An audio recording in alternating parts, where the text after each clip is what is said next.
Hey, guess what? I'm finally back. That is right. We are back with new episodes of Locked On Anaheim Ducks, part of Locked On Podcast Network. Your Locked On Ducks, your daily podcast on the Anaheim Ducks, part of the Locked On Podcast Network. Your team every day.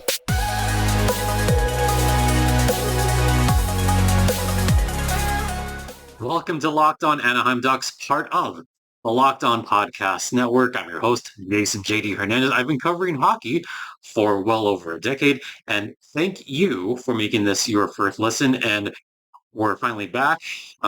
Brief explanation before we get started. As most of you know, we've had no new episodes for a while. I've had a couple sprinkled here and there, but just to catch you up, I was involved in a horrific car accident. Frankly, lucky to be alive right now.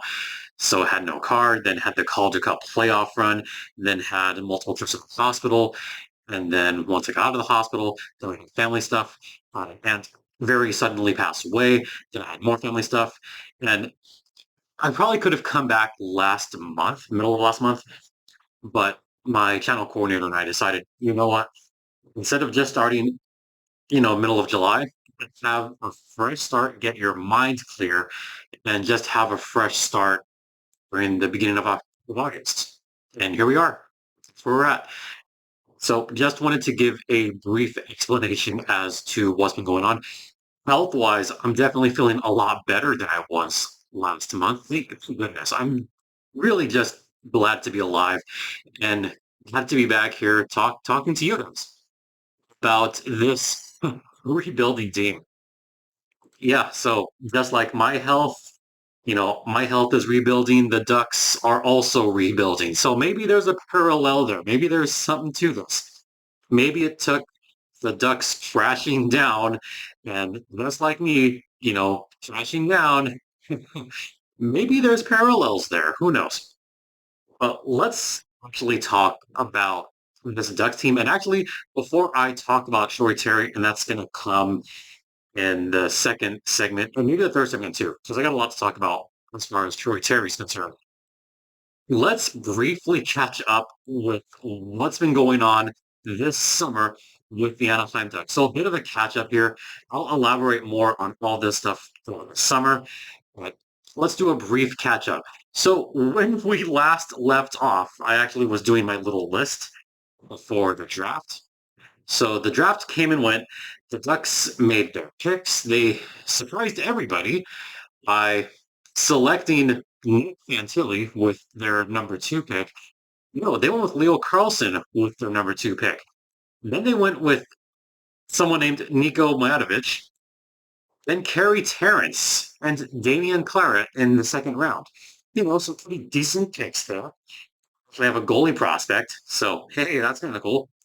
Then we got Colson Petra, Igor Sidorov on the third round, then Connor Smith in the fourth round, then Rodwin Dionisio, and Wojciech Port.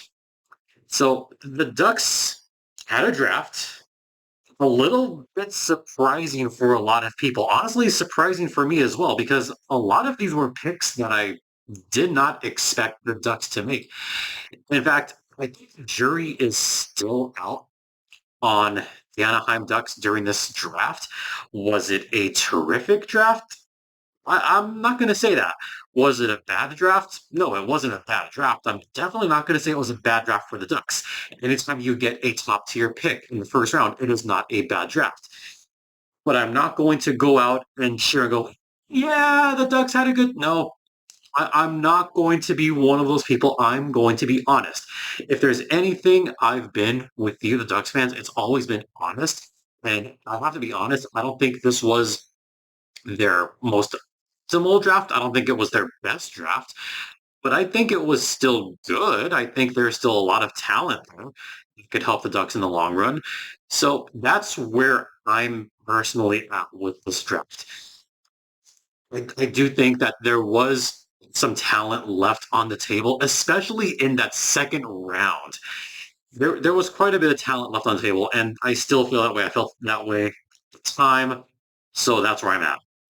So once the draft ended, then we had a few days off. And then it was time for free agency to start July 1st. But before that, we had a little bit of an AHL trade. We had the Schuster for Agazino trade. So, hey, guess what? Um, we're going to have a little bit of guys coming back to the Ducks organization. Yay! So, Andrew Agazino comes back. He'll probably wind up with San Diego goals. That happened. Then it was free agent time. This is where things got interesting for me. And as much as I wanted to say that this was not a bad round of free agency, it was still something left to be desired here. Now, I did like the Trevor Carrick signing because the Gulls needed someone like that on defense. They need defense with the Ducks, but they also need defense with the San Diego Gulls. I mean, they were almost as bad as the Anaheim Ducks as far as defensive metrics this season. Like parent team, like, affiliate team. The Ducks did break a record for most shots allowed. San Diego was almost there. San Diego allowed a ton of shots this season, and getting Trevor Carrick back in San Diego is going to help them tremendously. So we got the Maple Bros back. Awesome. Then we had a couple of signings later that day.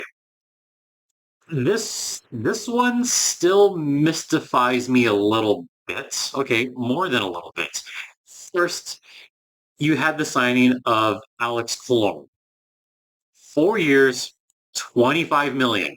That is $6.25 million per season. He's 33 years old. Yes, he is a champion. He's a terrific player, but he's 33. I don't know how well that contract is going to age when he gets to his year 37 season. This is a little bit reminiscent of the Kevin Shattenkirk contract. If you recall, Shattenkirk got 3 years at 3.9, and Shatty was starting to get up there in age. This kind of feels the same way. Alex Killorn at 33 at that amount of money and that length, it might look okay on paper the first year or two, but year 3 and year 4, that could be an albatross of a contract, and the Ducks have to hope that the salary cap goes up that much. Then there's Radko Gudas. This one was a little bit surprising. Maybe the Ducks needed some depth. Maybe they needed some tenacity. Maybe, just maybe, they needed someone that can ruffle some feathers. I mean, the Ducks haven't had anyone like that since maybe Nick Delorier back in the day. So as far as contracts are concerned, I think the Ducks might have overpaid, but they have the money to do it. Maybe they needed to overpay. So they made those signings. Then they signed Leo Carlson to the ELC. Good news there. They signed Bo Grew. They signed Lukas Dostal, who may very well be the backup goaltender for the Ducks for the next couple seasons. And then we come to today, which I'm going to talk about at length. Troy Terry. Troy Terry finally signed a long-term deal. And we're going to talk about Troy Terry for pretty much the rest of this episode. So on the other side, we're going to talk about first the contract negotiations, and what that means for both Troy Terry and the Ducks organization as a whole. So we'll get to that on the other side. But first, I want to talk to you guys about FanDuel. That is right. Take a swing with your first bet on FanDuel. Get 10 times your first bet amount in bonus bets up to $200 if your first bet doesn't win. That's right. It's $20 and you'll land $200 in bonus bets. And I take the back. That's win or lose. It's $200 you can spend on everything from the money line to over under. Who you think is going to hit that first home run? Maybe it's Shohei Ohtani, who is leading the league in home runs. I see what I did there. All on an app that's safe, secure, and super easy to use. Plus, when you win, you get paid instantly, just like that. There's no better place to bet on MLB than FanDuel, America's #1 sportsbook. So sign up today and visit FanDuel.com/lockedon to get up to $200 in bonus bets. FanDuel.com/locked on. FanDuel, official partner of the Locked On Podcast Network. And please gamble responsibly. Welcome back to episode number 745, Locked On Anaheim Ducks. Once again, you're locked in with Jason JD Hernandez. Glad to be back at it. Yeah, it's been interesting just kind of watching everything go by. June, obviously, I was, in the hospital more than once. Well, also had the cup finals and then everything in July. Well, it's just good to be back talking hockey and talking Ducks hockey. And it's good that there was a signing that happened. It happened to be today, of all days, that the Ducks made this signing because I had planned on coming back this week anyway. That was planned out last week. And hey, it happened. So I get to talk about, you know what? I'm not going to lie to you guys. My favorite Ducks player, Troy Terry. That is right. Troy Terry is back. That is right. 7 years, $7 million per season. So that's a 7-year, $49 million contract. So first, let's talk about just the contract itself. Right now, Troy Terry, I think, is in the prime of his career. Yes, I absolutely believe that. He's only 25 years old. It's 7 years, the contract, $7 million. It could have been 8, but I think he'll take 7 because let's go through the negotiations. It was reported a couple of days ago that the team was offering $4.5 million and Troy Terry wanted 8. So there was kind of the fear that this would go to arbitration. And even I was like, I don't know if I want that. So I don't know if I want it to go to arbitration because, it could have wound up being a short-term deal. It could have been 2 million, sorry, not 2 million, 2 years, maybe 6.25 million. And then we'd be going through the same thing over again in a couple of years when Troy Terry's 27. At least with this deal right now, you get Troy Terry at his prime. Again, he's only 25 years old. He's still fairly young. This is a good deal for the Anaheim Ducks and one that I was hoping they would make. I was hoping for 6, 7, 8 years. They got him for 7. I was hoping for around 6 to 8 million. Got him for 7. So this is right down the middle on both sides, and I'm very good with this deal because Troy Terry, as you know, has been an all-star not once but twice. He is, as I said, in the prime of his career. Last season, Troy Terry scored 23 goals, 61 points. Kind of a downward trend, but everyone on this Ducks team was on a downward trend. The previous year, 37 goals, 67 points. That was his breakout season. If we can get 25 to 35, actually, I'm going to go on the higher side. If the Ducks can get 30 to 35 goals out of Troy Terry every season, or at least almost every season during that contract, then I'd say, yeah, it's worth it. It's worth it if Troy Terry can get upwards of 80, 90, maybe even 100 points, then you say, yeah, that is absolutely worth it. Because how many guys in the league right now are scoring 100 points in the season? It's a handful of guys. I mean, Troy Terry almost led the team in points this season. He's still a very solid player. So I did like the move a lot. And it's team friendly and it's player friendly as well. And for him to get that kind of stability at this point in his career, you got to tip your cap a little bit to GM Pat Verbeek and pulling this one off and not letting it go to arbitration. I think that's the most important thing. Not letting it get to that point, which I'm more than fine with. One other thing I want to mention about Troy Terry and this contract is this puts him in line to have not just stability, but to have the chance to be, you ready for this? At least an alternate captain, maybe a captain. I've been of the mindset that the Ducks should have someone that is going to be there long term, that's going to be the next player to wear the C. That's pretty important to me. That's pretty important to a lot of Ducks fans because, with the retirement of Ryan Getzlaf, there's been no captain. So this means a lot of things. This contract does. The stability. I think if the Ducks want to go this route, then absolutely, absolutely make Troy Terry the team captain because who else is going to be the captain on this team? There's really no one else I could think of at the moment except for Troy Terry that could be the captain. So I like this a lot. I'm excited about it. I'm excited for Troy Vetchkin. Yeah, that name's going to come back for the next 7 years. Troy Vetchkin is going to be in a Ducks uniform for the next 7 years, and I personally could not be more excited about it. So now there's another question with the Troy Terry signing. What does that mean for the rest of the team? Well, let's start on the contract or the money side first. The Ducks finally get above the cap floor. Thank goodness.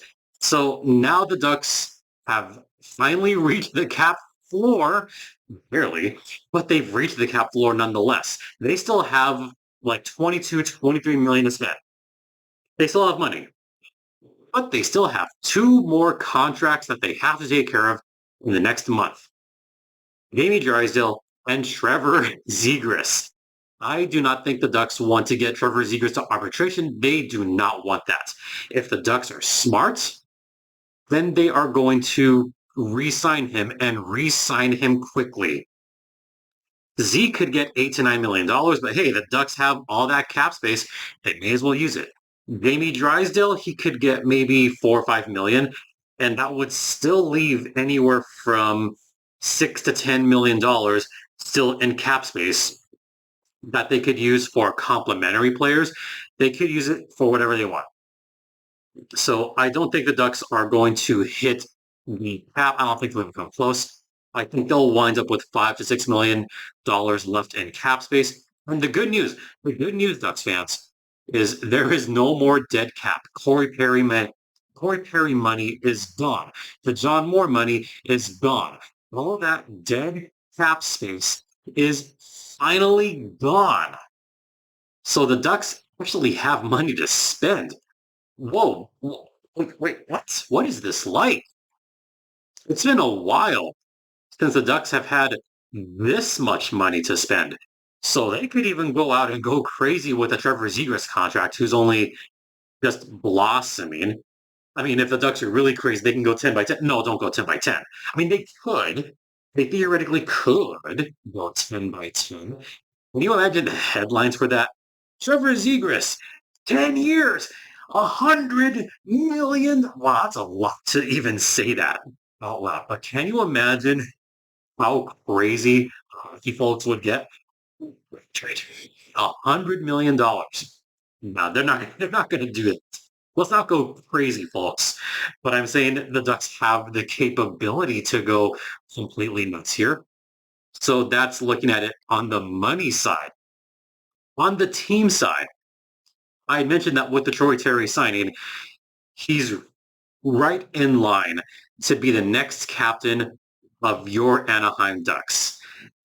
I would like to see Troy Terry get the captaincy because out of some of those other players that I mentioned, I think he would be honestly the best fit for that. Because who else are you going to put as captain? Trevor Zegras still has a bit of a reputation, still kind of gets in the refs a little bit. And Trevor Zegras does take a lot of penalties. So I don't think Trevor Zegras should be your captain, but I certainly wouldn't mind if Z had an A down the line, but he's got to mature a little bit. Jakob Silfverberg, what's going to happen to Silphy after this season? I don't think it's going to go to Silphy. Adam Henrique, he's getting up there in age. He might not be back after next season either. So it wouldn't make sense to give Henrique the C. The only other player that I could possibly see wearing the captaincy might be Ryan Strome, but I just don't see it for Stromey. I mean, Yeah, he's here for 4 seasons, but he's already 30. I think you want someone that's going to be there from the get-go, someone that you believe in long term. And out of the Ducks players left that could be long term, I think it's Troy Terry. Now, if the Ducks had kept, I don't know, if they'd kept Manson, maybe. If they'd kept Lindholm, maybe. But with what they have now, it's got to be Troy Terry. It has to be Troy Terry. He's matured a lot, especially over the past couple of seasons, and there's no one else even close on my radar that deserves it. So that's what this contract means for the team chemistry, long term and money. So there you go. That's my little kind of quasi breakdown on Troy Terry, who once again, 7 years, $49 million. And we're just going to wrap it up right here because, you know, getting close to that time. But once again, I want to thank you all for your well wishes. I actually got a lot of well wishes from Ducks fans over the past couple of months, really. Between the accident, between the health stuff, between the Calder Cup, between all that, I just got a tremendous amount of support. So I just want to thank you all for your continued support. It is super appreciated and just glad to be back in the swing of things. For this month, we'll be doing 3 episodes a week. So we're going to start back up with 3 a week. In August, we'll continue with a 3 a week into later September. And it's going to be really weird because, there'll be some moving parts. I'll be back in my other place, bare walls, but, I'll be back there briefly. And then we'll begin the transition to a new studio. Cannot wait. In the meantime, thank you for watching. Don't forget this podcast is free and available across all platforms. You can follow me on Twitter at StimpyJD.